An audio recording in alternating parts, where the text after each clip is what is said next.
Hello, I am Spooky Nyman, and thank you very much for buying or being gifted the ESP Pro testing set.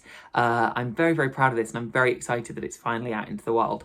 What you're about to see are the instructions for the ESP testing set, which was the same trick, but you got one set and it was printed on card stock instead of plastic stock. But the instructions are the same. There's a couple of things to ignore about breaking in the cards, which you had to do with the older version, which you don't have to do with this. And you also get two sets with this, as I'm sure you've discovered. So you can do matching effects and other ESP effects that you might perform. So watch the instructions, and just for you as a purchaser of the ESP Pro testing set, I have a bonus routine that up until now has been lecture only that I'm going to teach you. I say routine, it's more of an adaptation of the first stage, but I'm going to teach it to you after these instructions. So enjoy, keep the secret, and I will see you in a couple of minutes. For the Cornwall Milan Centre for X-ray Research. You're aware what X-ray research is? No. So it's research into like X-ray fusion. Quite self-explanatory, the name. But basically, they kind of had a revamp recently. I don't know if you've ever seen. These are their sort of newest test cards. This is not a test card, hence why it says this is not a test card. Yeah. But I don't know if you've ever seen these symbols before. No. Not just like shapes, but on ESP cards. You've seen these? No. Okay, so these are used to determine extrasensory perception. Right. So often one of these symbols is chosen because they're quite identifiable symbols and hidden away, and the sort of ESP person has to tell you what the symbol is without seeing it. It's like a second sight thing. ESP stands for extrasensory perception. Right. It's worth knowing for my presentation. So look, I want you to, I'll give them a little bit of a mix. I want you to take them behind your back in a second, and I want you to cut them, and then cut them again, and then cut them again until you're happy. Cut some from the top, cut some from the top, stick them on the bottom. Some from the top, stick them on the bottom, and then tell me when you're happy. Actually, I'm going to look at you while you're doing this, because you're going to do it behind your back. Right. So I don't see. So cut some from the top, put them on the bottom. Cut some from the top, put them on the bottom. And then tell me when you're happy. You've cut enough times, you're happy. I'm happy. Happy? Yeah. Okay, so you don't know what card's on top. No. I don't know what card's on top. I want you to take it and turn it face up, and then push it into the middle of the pack. So it's now sitting face up somewhere in the middle of a group of face down cards, right? I think so, yeah. Okay, you're going to bring it out in a second, but I don't want you to think that like a corner is going to poke out and I'll be able to see which card it is. So turn the entire pack face up. Right. So now your card is face down in the middle. So even if I could see a little bit of your card, I wouldn't be able to tell what it is. Yeah. Okay, and you can bring the packet out in front of you now, it's in the way, and cover it up from the top also. Okay. So my job is then to go through and try and work out which card you chose. So I'm going to try and figure out which one's facing the same way and then which one's facing a different way. Can you just raise your hand a little bit? Move your hands to the side. Okay, I meant the other side, but that's good actually. No, that's good. That's good. So I think actually there's a sense of motion to whichever one you've picked. So it's not going to be the cross. I don't think it's the circle, but it's that sort of thing. So I actually think it'll be the three wavy lines is what you've picked. So if you uncover the cards, if I go through, there should be one face down in the middle, and that card is the three wavy lines. Okay, great. So look. To someone that's receptive, that is a demonstration of extrasensory perception. To someone like yourself who is a skeptic, I know what you're thinking, that is a example of sensory perception, because I could have just put them in some order and then seen every time you cut and tracked kind of where each card was. I didn't, but I could have. So I don't want you to leave thinking that I could just maybe see what you were doing, and that would be sensory perception. So again, this time, out in front of you, I want you to cut the cards. Cut them again. I'm going to turn away so I can't see them, so I can't see anything. Turn them. And when you're happy, take whatever's on top, don't look at it, put it down on the table and cover it up, and then you can stick the other ones next to it. All right. So I'm going to turn away, and then tell me when you're happy you've cut enough times.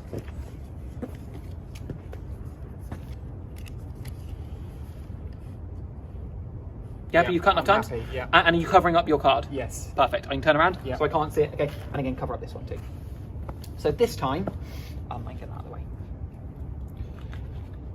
This time it's about determining which one is not in this pile. So I have to look through this pile and see which one isn't there, and kind of tell me what's there. So, do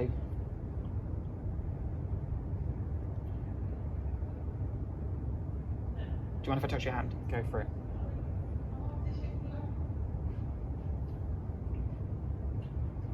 I think this one's a lot more rigid than the last one, so it's not going to be the same. It's not going to be anything like circle wavy lines. It's going to be, it's not quite as pointy as the star maybe, but it's going to be the not the cross. I think it's the square. Turn it over. Ah, there we go. Okay. So look, again, to someone that's open-minded, that is an example of extrasensory perception, but I know you, you're a skeptic. You don't believe that. You're going to go home and think, well, he could have just heard. Yeah. I mean, I wasn't looking, but I could have maybe heard how many times you cut, and there's a different sound each time you cut or whatever. I didn't do that. So I would have known which one is out. That would be an example of hearing, which is sensory perception. So this time I'm going to eliminate all of those things. Right. So you're going to know for a fact that this is the purest example of extra sensory perception that's possible. So I'm going to give them a mix. You're going to give them a mix when you take them, so you know that I can't hear if they're in an order or anything. You're going to look at them this time, so you know that I can't switch the card. You're going to know which one you're taking out. Yeah. You're going to take it out of the pile and put it. Do you have a coat pocket? Yep. Put it inside your coat pocket, so I can't see it. I can't hear you shuffle them up, so I can't hear what's where. And then you're going to square the other cards up. Okay. Cool. I'm not going to look whilst you're doing this. And I look right. Ban them and take one out that you can connect with. Your coat pocket isn't transparent or anything, is it? No, Fine. no. I've done that. Are they squared up? Yeah. And can I ask, are the designs facing upwards or downwards? Down. Down, okay. So look, I don't want you to think that there's something on the back that's telling me what they are, so turn them over. But now so they're face up. Yeah. I also don't want you to think that there's something on the face. Obviously I could be able to rule out if I saw the top one, but I don't want to rule anything out. So, this one is not a test card. I want you to stick that on top, so I can't see, the backs are facing down and I can't see the faces. Yeah. And then stick them in my hand when you're done. Yeah. Okay. You happy? Yeah. I'm going to square them up and turn back around. So look, they're covered up. I can't see underneath. I can't see on top. There is no way that I could work out what card you've taken out. Okay. So I'm going to put my hand on top and I want you to put yours on top of mine.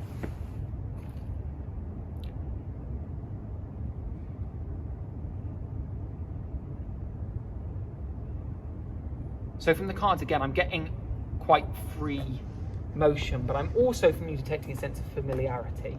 So I think that this is one you've chosen before, and I think the range of motion is telling me that that is, hold on, I think you've gone for the wavy lines. Take it out and show the camera. Wavy lines. There you go. Oh, that's awesome.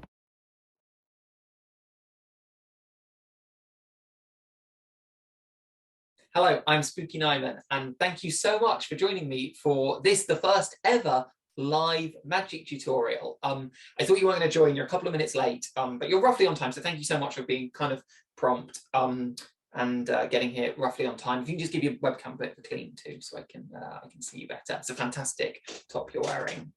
Thank you so much also for using your hard-earned coin to buy the ESP testing set from Spooky's Magic.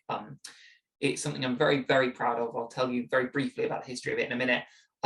But this is really something, I tried to keep it as simple as possible with the instructions, so it kind of is a bit of a blank canvas for you to play around with the trick, but also just with the packaging. I think as soon as things get a little bit bells and whistles, then it attracts everyone and it ends up sitting in a million drawers across the world. And I don't want that for this. I think that this is a fun enough trick and a powerful enough secret that you will fool your lay audiences, obviously.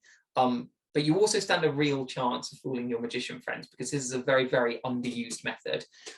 Again, I'll come into the history of it a little bit in a minute. But you're sort of part of a secret club now of ESP testing set owners. So thank you so much for taking a chance on something that you didn't really know much about too. So to get into a little bit of the backstory of this is, I'll go into a little bit more detail on the specifics when we're in the explanation, but the rough idea is a Luber-Fiedler idea. Based on other people's ideas, but really the sort of core idea of this is based on a Luber-Fiedler idea that I think was from 1963, published in a magazine. And his idea was doing it with drinks. So it was cards that had drinks on them, and you could predict the person, not predict, but you could divine the person's drink with no sort of fishing or anything. And it's very good, but it sort of didn't, it doesn't, I don't think he ever released it, so I've seen diagrams of it. I'm a big fan of his and sort of collect as much material as I can of his, and I think this was something that never got released.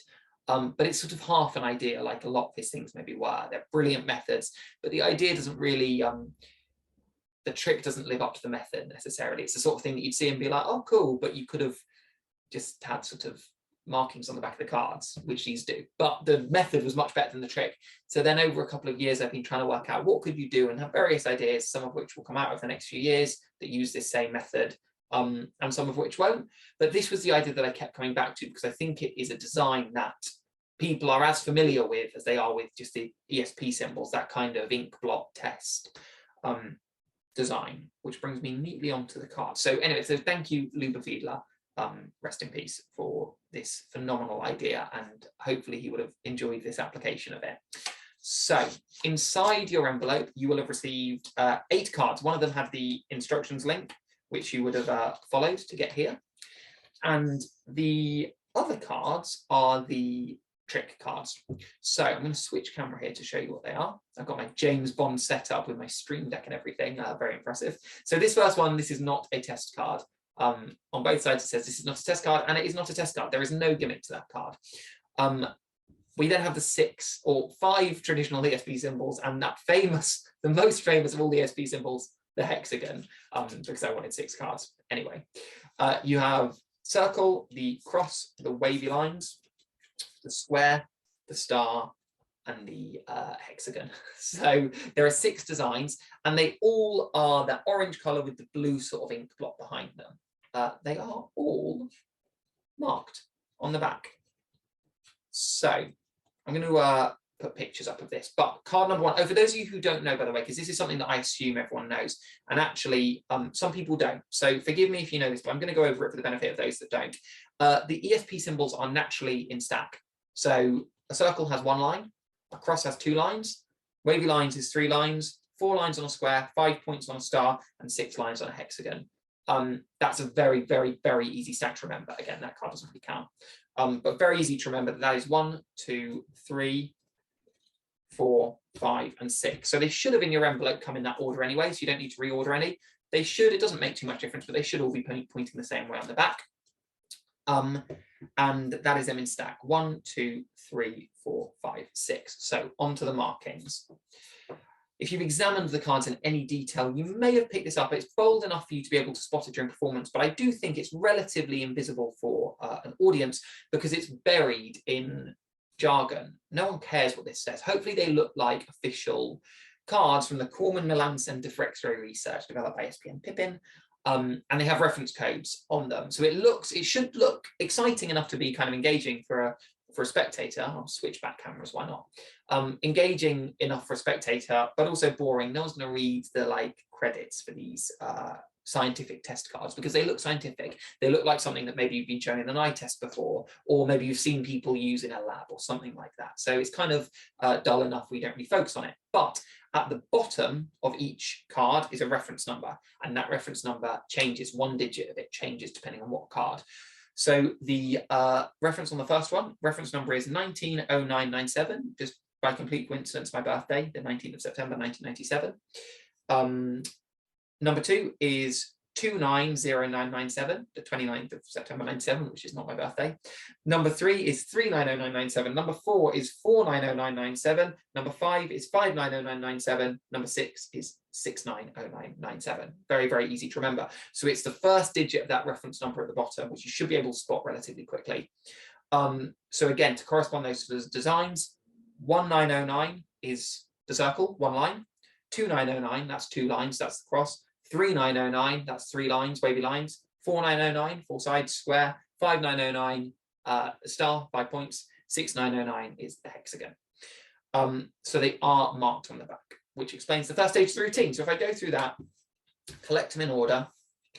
So the first stage of the routine is the person, after some sort of preamble, is invited to take the cards behind their back, take some from the top, put them on the bottom, keep cutting them, cut the cards, cut the cards. You have to be careful with the language here, as I am in the performance, which you'll have seen already, to not make it sound like shuffle them up. You don't want them to shuffle, you want them to cut, which is relatively difficult with a small stack. With a deck of cards, it's easy to direct someone to cut, but with a small stack, it's a little bit harder. So I think you really have to illustrate that they're not reversing the order or anything. And if they are able to lift some off and put them on the bottom, lift a few more off, put them on the bottom until you don't know what's where. Great. And then when you're happy, take whatever's on top and put it on the table like that. At this point, they put it on the table and you can look, and I'm staring at the card. So I can see that's 690997, so that will be the hexagon 6.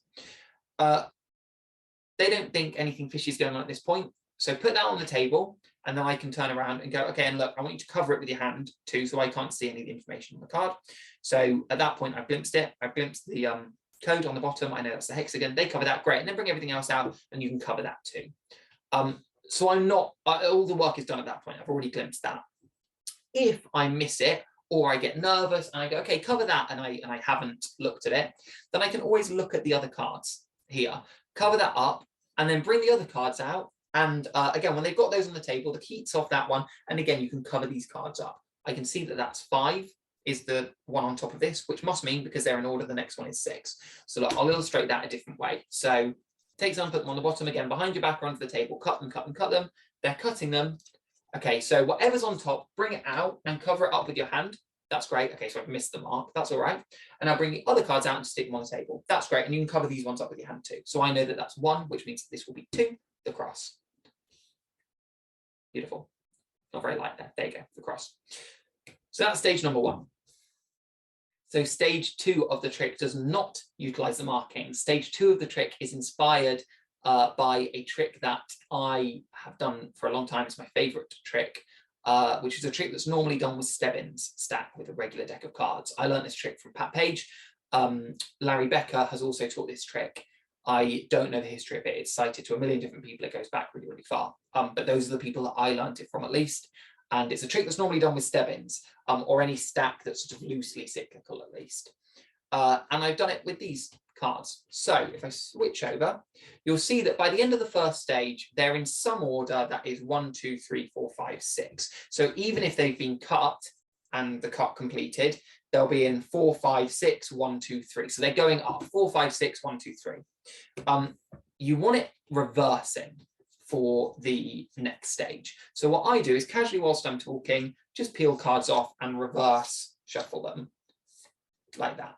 So now the order is 6, 5, 4, 3, 2, 1. It's descending. So if they cut it, it will still be descending. It will just be interrupted. So 3, 2, 1, 6, 5, 4. So it's got to be in descending order. It doesn't have to be. You might have an easier time just keeping them in the same order and doing a little bit of, not mental maths, but you just have to think about another thing. But for ease, I would urge you to reverse the cards. They're now descending where they were ascending before.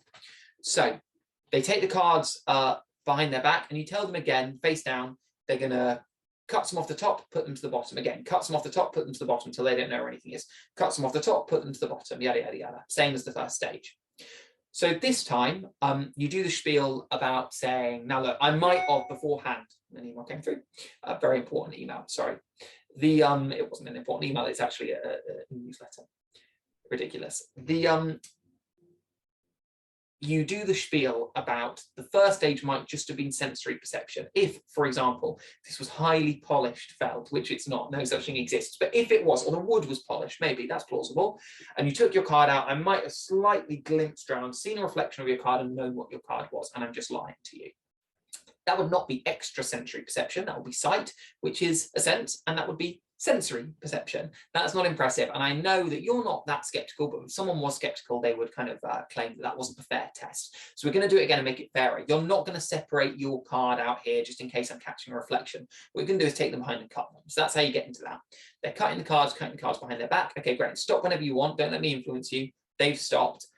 And now the whatever's on top, you're going to turn face up and put in the middle of the deck. So they're turning face up, whatever the star is currently on top, and put it somewhere in the middle of the pack face up. So now the pack is face down, but your card is face up in the middle. So look, before you bring them out, I want to cover all bases here. I don't want you to think there was a corner of your card sticking out when you brought them out, because it's face up, I can kind of see what it is. So I want you to turn the whole packet over. So now everything is face up except for your card in the middle. Your card is face down. So even if I was to catch a glimpse of a corner or an edge or something, it wouldn't reveal it. What your card was to me. No, great. Okay, so bring them out, and this is where your glimpse is. You bring them out, great, and just cover the top also, so just in case they cover the top. Well, there I glimpsed what's on top, which is the square. So I suppose it is using a marking, but the marking is the face of the card, so no one suspects that. Great, so just cover the top for me, and it's very casual. I'd really urge you to not overthink it. I glimpsed that that's the square, and because I reversed them, I'm now, like I was in the first stage, counting 1 up. So square is 4, 5 is the star. So I can kind of hold their hands maybe and divine. Okay, so I think this time I'm looking through the cards, I think it was probably the only one that's dulled a little bit. And I think that's because it's facing down, it's the star. So I think you'd have gone for the star this time. They then spread through, and sure enough, the star is the one that's face down. So look, I'll show you again. So look, 5, 4, 3, 1, 5, 4, 3, 2, 1, 6. They're in the descending order. So look, they cut them, they cut them, they cut them behind their back. They cut them, and whenever they're happy, great, I'm going to do it under the table this time. turn the card over, put it in the middle of the deck. They do that, and now turn everything over and bring it out in front of you. So if I switch, you can see it really clear. So they bring it out, great, and just cover the top for me. Great, they cover the top. Okay, so that was 2, which means that the card that was above it is 3. So in the middle is the wavy lines. Okay, so I think I'm getting kind of motion, I think, from your hand, so I think it's probably the wavy lines. They go through, and sure enough, they take out the wavy lines. Just for some explanation as to how this works, because it goes in order, 6, 5, 4, 3, 2, 1, 6, 5, 4, 3, 2, 1, 6, 5, 4, 3, 2, 1, if you cut the cards. If I cut them and then take out the top card here, there is an interruption between the bottom card and what is now the top card. It goes, the top card is 6 and the bottom card is 4. So 5 is missing from in between those because it's going in a circle. So that will be the star. So when they, even though it feels like it's kind of shuffled in a random order because they're putting it in the middle, when they take one out and push it into the middle, it means that the pattern is disrupted and there's a gap between those 2 cards, if that makes sense. So you're able to know that it's just the card up from that, which is the star. And at this point, you don't have to keep them in order for stage 3. Stage 3 is the boldest one of all, and it doesn't need to be in order anymore. So this time, I don't have to worry about taking the card out and putting it back into its position. I can take the card out of where it was and kind of put it back in where it was if I want to, and then shuffle them up, because they do not need to be in 6 through 1 or 1 through 6 order anymore. They can be genuinely shuffled before stage 3. Okay, so stage 3 is the magician fooling stage. You will fool anyone with the whole thing, but magicians maybe will know what's going on with certainly the first stage. But the second stage is a little bit more ambiguous. A lot of people don't know that trick, even people that do stack work. It's a completely fooling trick. This stage, though, is the absolute gold standard. You're going to have a lot of fun taking this to conventions or showing buddies or whatever. So the cards are marked on the back, obviously, with the reference code at the bottom, but they are also marked on the face, and not just because the shapes are different. So this is the Luba idea, and he did this with drinks cards. I'll put an image up. I'll put a couple of images up as I go along, just for a bit of clarity on this, because it is a little bit fiddly, but it is worth it when you get it. So the blue ink blot design is not as aesthetic as it seems. It actually serves a really important purpose. And I'm sure now I'm talking, you're looking at it and noticing, oh yeah, there's quite an obvious purpose. If you haven't got it, I will explain it to you. They contact the bottom edge of the card at different points. So 1 contacts against this corner here. The blue contacts the bottom edge just here. 2 is a little bit inset. There's a bit of white in the corner and it's contacts there. 3 is a little bit more inset from that. 4 is over this side. 5 is towards that end corner. And then 6 contacts the card in that corner. And it's the same no matter which orientation. If some of the cards are turned around accidentally, they still contact the edge in the same place. So the whole deck could be turned around, or just a few cards could be turned around, or if anything gets turned around by accident, it isn't the end of the world, because the trick will still work completely fine. So this we're going to think of as position 1, right up against the edge. This we're going to think of as position 2, which is not the edge, but not the middle. Position 3 is just left of center. Position 4 is just right of center. Position 5 is in between position 4 and the very edge. It's sort of closer to the edge, but it's not right at the edge. And position 6 is at the edge, which means that when you put the cards together and you can give them a shuffle, they do not have to be in order. This is going to be a little fiddly to show you on camera, so I'm going to put some photos up whilst I'm talking about it. If I bevel the cards in the action of squaring them up, I'm actually beveling using my thumb to push all of the cards over to bevel them. You actually start to see the edges of the cards, and that's very difficult to see on camera, so I'm going to take a photo, but there's not a bad view of it. You start to see the edges of the cards and where they make contact. What's quite hard to see is the top card, if you're just looking at the edge, because it doesn't really, there's no white above it to contradict it. So this is where this card comes in. When you lay it on top and then bevel, you now have white, so you can see the marking underneath. It makes it much, much clearer to see what's underneath.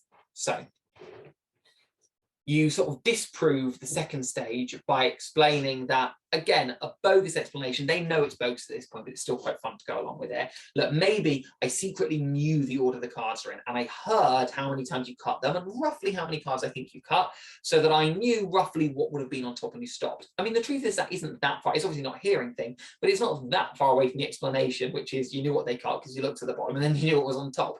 But it's sort of plausible enough, but clearly a lie to really be in that fun, ambiguous zone, I think. And also fun for a performer where you're kind of disproving the method that you did actually use. Obviously not hearing, but roughly the method you used. Again, that would have been not extrasensory perception, but sensory perception, which is not what I'm trying to show you. So look, the test I'm going to show you now is hand on heart, the only true test of extrasensory perception that is performable in the world. Something like that, whatever your personality is. So they are to shuffle the cards while you're turned away, so you don't know what order they're in. So you're disproving the methods you're using, and that is actually the method you use. They were in order. So look, I don't want to know what order they're in, just in case I peeked it, or / they were in stack. So shuffle them up, and when you're happy, fan them towards yourself and take out any one you want. Now, I like to do it where they know what the card they're taking out is. But I can understand that that won't work for some people. You want to keep the mystery and the reveal, but most of the time I would say I do it where they know, because I think the impact is much stronger if they know what you're aiming for. So say, for example, they take out the star. Great, shuffle the other cards up and then put the star somewhere where I really, really can't see it. I don't want to see the front, I don't want to see the back, I don't want to see any bits of design poking out, whatever. Cover it up. They cover it up or put it in the pocket or whatever, and I'll put the other cards in my hand. At this point, I need the cards face up. But what I don't want to do is just go put the cards in my hand face up, because why? It doesn't really make any sense. So what I do is go put the cards in my hand. Okay, so look, if I turned around now, are the cards face down or face up? They're face down. Okay, I don't want, so either, yeah, the two options that they say it's face down, and then the explanation is, I don't want you to think that secretly there is something on the back of the cards that is telling me maybe what the top card is, and then I know, oh, you haven't picked the wavy lines or whatever. So turn them face up and then use the other card to cover it, or are they face down or face up? Face up. Okay, now obviously if I turned around and I saw what was on top, it would tell me by process of elimination what your card isn't. Even if it was just one card, that's one less wrong answer. So I've got another card on the table that isn't a test card. I'm obviously not handling it at this point. Take that and stick it on top so I cannot see what's on the face. So either way is a win, but I wouldn't say put them in my hands face up, because it's a little bit suspicious. Okay, look, I'm going to turn around now and I'm going to square them up so I absolutely cannot see anything. That is a lie. I'm not squaring them up. I am beveling them so I absolutely can see something. So now, and again, I will insert a picture of this so it is much clearer for you. I am looking at columns. The blue that contacts the edge overlaps. Some of the 1 and 2 overlap by a little bit. Don't worry about that. That's just the way that the design falls. There will always be a blank column when a card has been taken out. No matter what the overlappings are, there will always, if you've beveled all of the cards, there will always be a fully blank gap.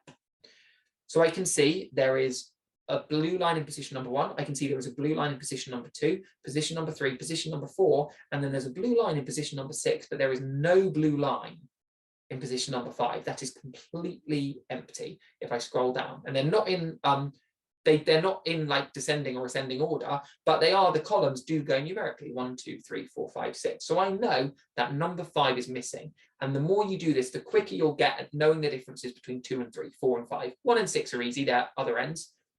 But those ones very quickly you'll pick up, oh, okay, there's nothing next to the corner, which means it's number 5, you know, if there's nothing next to the corner marking.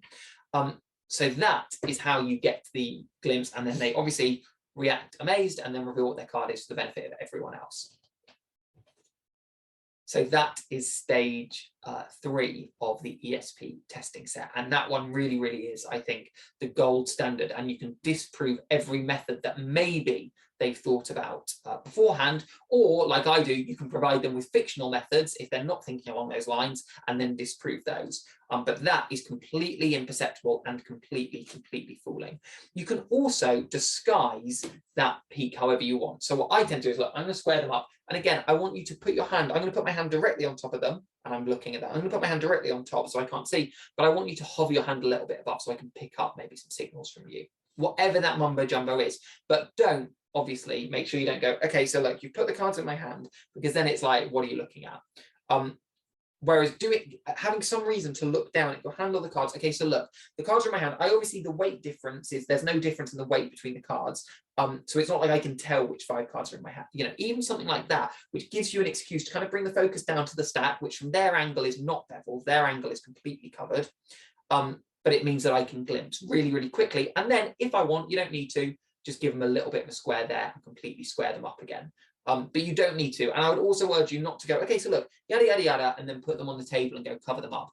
That to me feels like, why did they ever go in your hand? You need to make a point of them going in your hand. So providing some ESP explanation for, I need to cover them up and get a feeling for the cards, providing an explanation for why they're in your hands and keeping them in your hands is really, really important, because otherwise it is suspicious you took them in your hands. But those are things that you'll find along the way, and you'll find ways that suit your personality to make that work and make that moment really, really land. That is completely impossible. You haven't seen their cards. You haven't seen the fronts or backs of the other cards. Everything is covered. You've been turned away. They were shuffled beforehand. How on earth is that possible? And it is possible with the benefit of edge markings. Thank you so much again for buying the ESP testing set. It really, really means a lot, and I really hope you enjoy it and find some fun things. Please get in contact with me if you have any questions or concerns, or also any thoughts, any presentational ideas that you've had, or any other stages. You don't have to do the first 2 stages.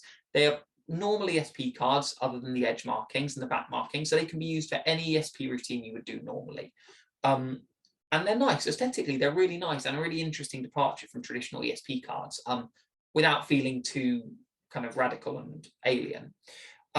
So have fun with them. And if you have any ideas, or you have a brainwave for, actually, this is what I'm going to do for the first stage, or I'm going to swap those stages around, or this is how I present it, get in touch with me, because I love hearing stuff like that. And I reply to everything. I'm very, very interested to have conversations about these things. So you can email me, and I'll put this up at the bottom of the screen at spookiesmagic@hotmail.com, and I will read it and I will reply to you. It might take me a little bit because I'm very bad with emails, but I will reply to you.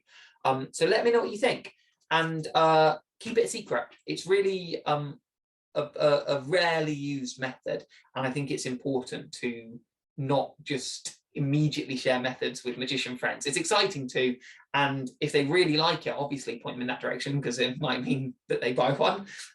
But don't just refer to it as, oh yeah, it's like the edge mark DSP thing, because it really diminishes a secret that people don't know about. That's generally across magic, I think.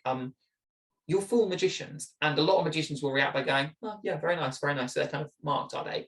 And they don't know what they're talking about. They're guessing and fishing and hoping you tell them the method. So really keep it a secret. I know that sounds patronizing, but I would urge you to do that.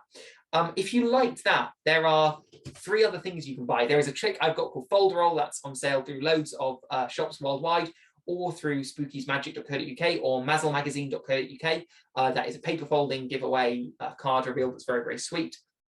I have also a trick that came out very recently, as of late 2021, which is where we are when I'm filming this, called Mental Colour. Now, Mental Colour is a adaptation of the number cards, the calendar cards that maybe you got in a Christmas cracker, but with paint samples. So your spectator picks a paint colour from Abbott Paint's new seasonal list, and then you divine whether it is a popular color or not by them telling you which, whether it appears on the cards, and then you're able to tell them which color they picked. They're really, really nice props. There's no memory work required, and other than a very justifiable question, which I explained, it's not like, oh, well, it could be one of these 3 things, and then you fish. You get it bang on every time. So there's that, and there is also Mazel magazine, which is my magazine that comes out every 2 months. If you like the ESP cards, if you like the mental color trick, then you'll really enjoy Mazel magazine. It's interviews and articles and tricks. There's always tricks by me that live in this very silly, interesting world, and tricks by contributors, great contributors. There's interviews and recommendations for tricks, and it's a very funny, very kind magazine, and that ships worldwide, and it comes through your letterbox once every 2 months. It's print only, there is no digital edition.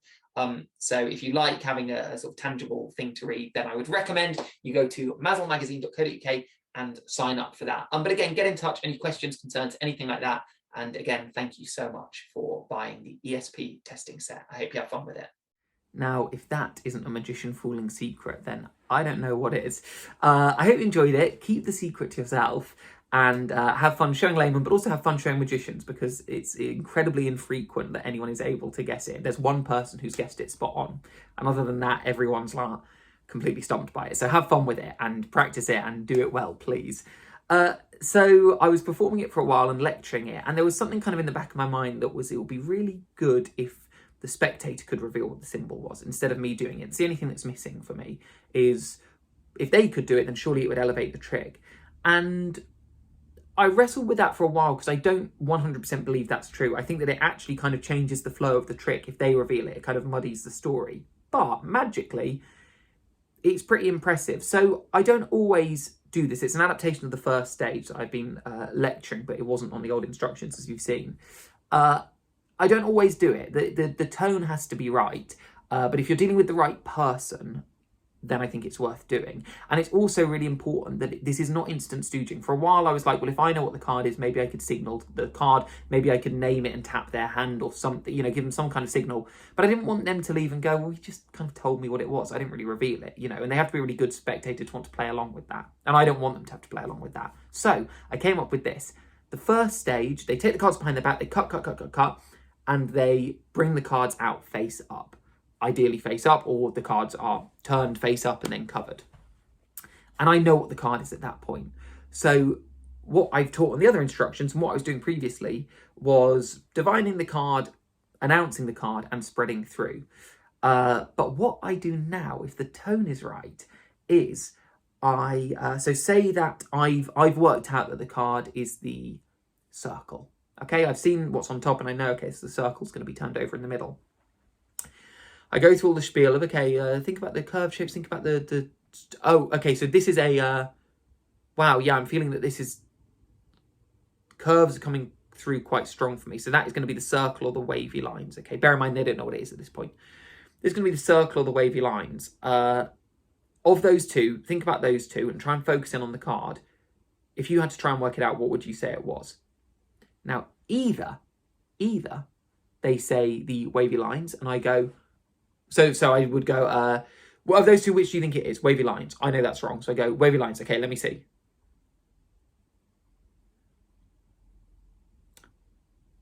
It feels cleaner than that. I think it might be the circle, you know. Let's have a look. Open your hand, spread through, bang, and it's a circle. And I've done the reveal. And we've just had a conversation. It's just part of the process. Is what do you think it is? Let me see. No, I don't think it is that. Bang. And the trick remains unchanged. And they don't feel like they lose also, really, really importantly. I don't go, wavy lines. No, you know. That just feels like part of the conversation. But if I go, if those two, if you had to try and work it out, which do you think it is? Circle. All of a sudden, I'm changing tracks completely. Circle. Okay, now you haven't seen this card, have you? And no one else here has seen it. Is there any particular reason that you feel like it's a circle or it's just intuition? Okay, let's see how your ESP abilities are. Circle. I haven't gone near them. You've had them covered. Let's spread through. Bang. All of a sudden, they've done the miracle. And because it's slightly reframed after they've named it, they don't feel like, well, I just guessed. You know, it becomes about intuition and, oh, maybe you do have ESP abilities. What's also good about that is the first stage is the only one where the instructions are a little bit fiddly, and it's the only one that can 1% of the time, for me, go wrong. If they misunderstand the instructions, if the instructions aren't delivered clearly, if there's other distractions going on, then it can, sometimes you get a sense of, oh, they're shuffling them behind the back. And what I found selfishly is that getting them to guess is quite a good get out of jail. So if I'm not 100% confident on it, you can kind of go, oh, okay, so close. Look, clearly you haven't honed your ESP abilities, but I have, and I'm going to demonstrate that for you now, and then you carry on with the trick. So it's very, very infrequent that that happens, but sometimes it's also quite a good get out of jail card, because it can be, oh, we both messed up, rather than, oh no, my magic trick's gone wrong. If they get it right and you spread through and the card is right, I would skip to the third stage. I think that is, you need a 3-stage trick when there's a kind of natural build to it.